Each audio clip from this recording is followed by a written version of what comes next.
Momento Transformação Digital na Saúde, apresentado por InterSystems. Quando falamos de interoperabilidade de dados na saúde, são muitos os desafios. Gostaria de saber se esses desafios são os mesmos para os diferentes integrantes do setor de saúde. Como eles podem ser endereçados conforme as particularidades de cada um deles. É uma cadeia longa, como é que a gente olha para cada um dos participantes dessa cadeia e quais os desafios para cada um deles? Essa é uma questão que também diferencia o setor de saúde, né? A gente tem entre esses elos da cadeia interesses muito distintos, né? Então, quando a gente fala de um prestador de serviço ou de uma operadora de plano de saúde, os interesses são distintos. Mas o que a gente também sabe hoje é que esse modelo ele não está trazendo os benefícios de forma sustentável da forma como seria esperado, né? Funcionou durante um tempo, agora a gente vive um momento difícil de crise e que, num momento como esse, a gente precisa trazer soluções, né? E no levantamento que foi feito, né, como a Isadora colocou, a gente evidencia isso. Tem muita coisa que é comum para todos, né, mas tem essa questão de que benefício eu vou ter, né? Existe quem vai dar o primeiro passo, né? Foi uma coisa que foi muito levantada durante, muito escutada durante, né? Uma coisa até, desculpa te cortar, mas uma coisa interessante é, com todas as pessoas com quem a gente conversou, na física, todos reconhecem a importância. E todos dizem valorizar a compreensão da jornada do cuidado.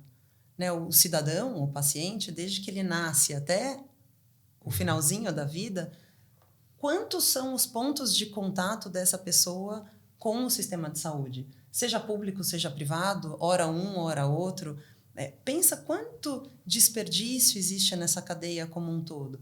Todas as pessoas entrevistadas citaram essas duplicidades, citaram a dificuldade de você acompanhar essa jornada. Todos entendem a importância disso. Quando a gente sai da compreensão da pessoa física e fala, então, por que é que a sua empresa não faz? Aí a gente sente não, eu não vou ser o primeiro a dar este passo.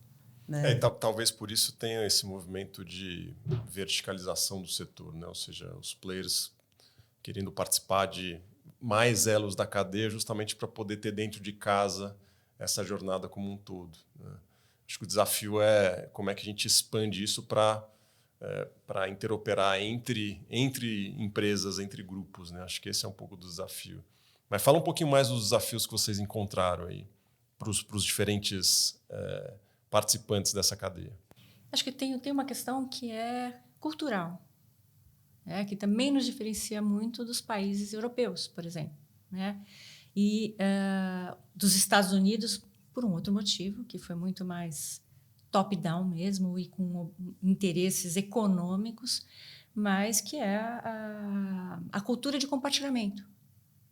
O Brasil não tem, né? O Brasil é muito acostumado a trabalhar em silos e a gente evidencia isso entre, né, as entidades da saúde suplementar e entre SUS e saúde suplementar mais ainda, né? Então, esse é um dos grandes desafios que existe. O dado chega a ser um diferencial competitivo.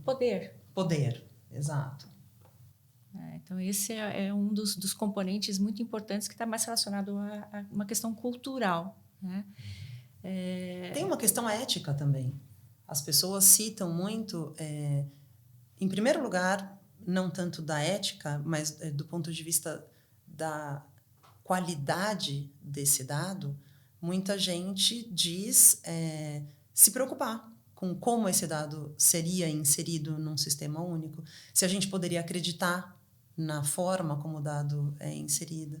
Aí tem também a má-fé, né? Então, quem é que vai usar esses dados? Vai usar com que propósito?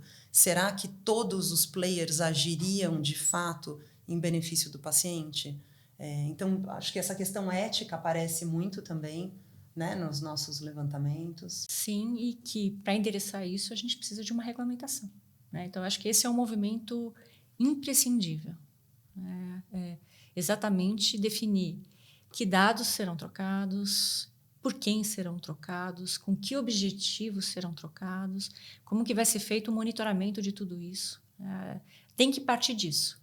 E a gente tem, mais uma vez, Estados Unidos, Canadá, Europa, Austrália, todo mundo bastante avançado nesse sentido. A gente pode fazer da mesma forma como LGPD, que nós nos inspiramos no GDPR lá da Europa. A gente também tem um material muito rico aí para nos ajudar. Está começando, né, no mundo inteiro, mas já tem muita coisa muito avançada em relação ao que a gente tem aqui. E quando a gente fala sobre regulatório, eu acho que a gente não tem, assim como o sistema financeiro, um único órgão regulador forte que trate o sistema como um todo. Quem vai ser o nosso Banco Central? Essa é a pergunta.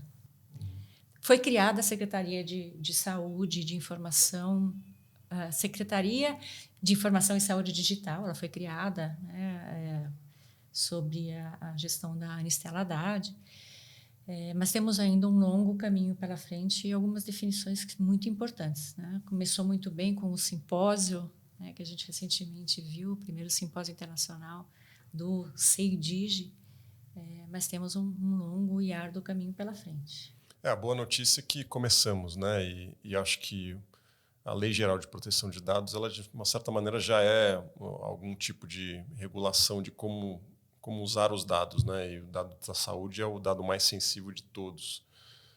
Eu sou sempre otimista, né? Eu acho que as coisas vão acontecendo em camadas, né? Então, eu acho que toda essa discussão de dados, como utilizar os dados para o bem do paciente, e interoperabilidade, ela começa a acontecer em alguns silos, né? E ela vai avançando pela sociedade. Você colocou muito bem, né? A própria criação da secretaria, né, no Ministério da Saúde já é um belo de um início da seriedade desse tema e encabeçado ali pela secretária Anistela. Então, acho que super interessante como isso, apesar de ser muito novo no mundo todo, né, o Brasil também começa a entrar nesse tema também.